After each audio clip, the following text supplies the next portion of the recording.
নমস্কাৰ এতিয়াৰ পৰা আৰু আপুনি কোনো ঠাইতে টোল গেট দেখা নাপায় অৰ্থাৎ আগন্তুক মে মাহৰ ভিতৰত ভাৰতবৰ্ষৰ কোনো লোকে কোনো ঠাইতে টোল গেট দেখা নাপায় বা টোল গেটত ৰৈ আপুনি টোল দি থাকিব নালাগে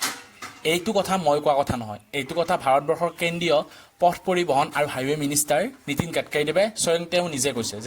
যে কি ভাৰতবৰ্ষৰ কোনো লোকে আৰু কোনো ঠাইতে ফিজিকেলি নিজে লৈ পেলাই সেই টোল দি থাকিব সেই টোল দিয়া সিস্টেমটো নাথাকে অৰ্থাৎ আপুনি গৈ থাকিলে সেই ফাষ্টেগ সিস্টেম বা সেই টোলৰ যিটো সিস্টেম সেই গোটেই সিস্টেমটো সলনি কৰি দিব সেই টোল দিয়া সিস্টেমটো সলনি কৰি দিম বুলি কৈছে তো কিয় এই টোল দিয়া সিস্টেমটো সলনি কৰিব ইয়াৰ দ্বাৰা আমাৰ কি লাভ হ'ব পথ পৰিবহণ ব্যৱস্থাটো কেনেদৰে আগুৱাই যাব বা আমি আৰু টোল দিব লাগিব নে নালাগিব তো গৈ গোটেইখিনি কথা এই ভিডিঅ'টোত জানিবলৈ চেষ্টা কৰিম তো ভিডিঅ'টো আমি আৰম্ভ কৰোঁ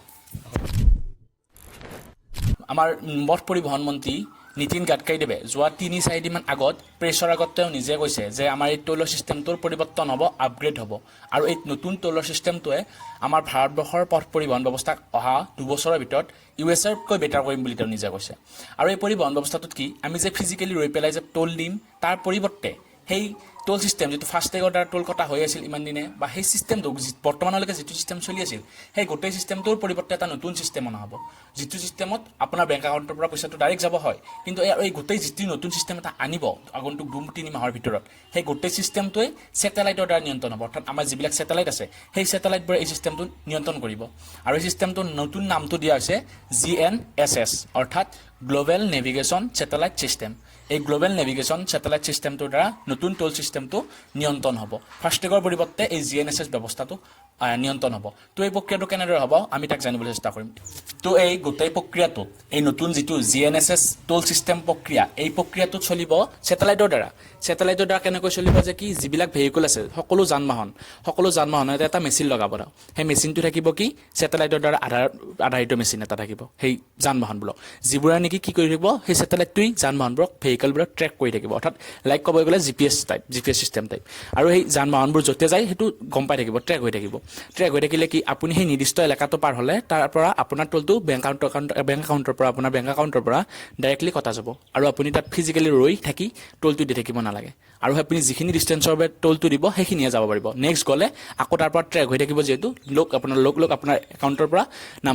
গাড়ী নাম্বাৰ প্লেটৰ দ্বাৰা আপোনাৰ একাউণ্টৰ পৰা পইচাটো কটা যাব টোলটো কটা যাব অৰ্থাৎ জিপিএছৰ দ্বাৰা লাইক ক'ব গ'লে স্যাটেলাইটটো আপোনাৰ নন ষ্টপ ট্ৰেক কৰি থাকিব সেই মেচিনটোৰ লগত স্যাটেলাইটৰ নিয়ন্ত্ৰণ থাকিব কানেকশ্যন থাকিব সেই মেচিনটো সেইবাবে বৰ্তমান ট্ৰায়েল চলি আছে এই সকলো এই চিষ্টেমটো জিপিএছৰ যিটো GNSS জিপিএছৰ আধাৰিত বুলি ক'ব পাৰি জিপিএছ টাইপ বুলি ক'ব পাৰি GNSS নাম দিছে সেই যিটো টোলৰ নতুন চিষ্টেম আহিব সেই গোটেই বৰ্তমান মুম্বাই এটা ৰাষ্ট্ৰীয় ঘাইপথত এইটো কি কৰি আছে ট্ৰায়েল চলি আছে আৰু আগন্তুক 2-3 মাহৰ ভিতৰত ভাৰতবৰ্ষৰ সকলো ঠাইতে এই চিষ্টেমটো ইনষ্টল হ'ব বুলি মন্ত্ৰীয়ে কৈছে কেন্দ্ৰীয় পথ পৰিবহণ মন্ত্ৰী কৈছে এই সিস্টেমটো যদি আমাৰ ভাৰতবৰ্ষৰ সকলোতে ইনষ্টল কৰিব পৰা যায় এই স্যাটেলাইট আধাৰিত টোল সিস্টেমটো তেতিয়াহ'লে আমাৰ মেইন যিটো আমাৰ টাইমটো সেই টাইমটো ইউজটো ভাল হ'ব অৰ্থাৎ টাইম ৱেষ্ট নহয় বেছিকৈ আৰু যান-বাহনৰ যতাযত যিটো আমাৰ যান-বাহন গমনাগমন ঘটনা বুলি কোৱা হয় সেইটো আমাৰ কমিব আৰু তেওঁ কোৱাৰ দৰে ইউএছতকৈ বেটাৰ হ'ব বুলি তেওঁ কৈছে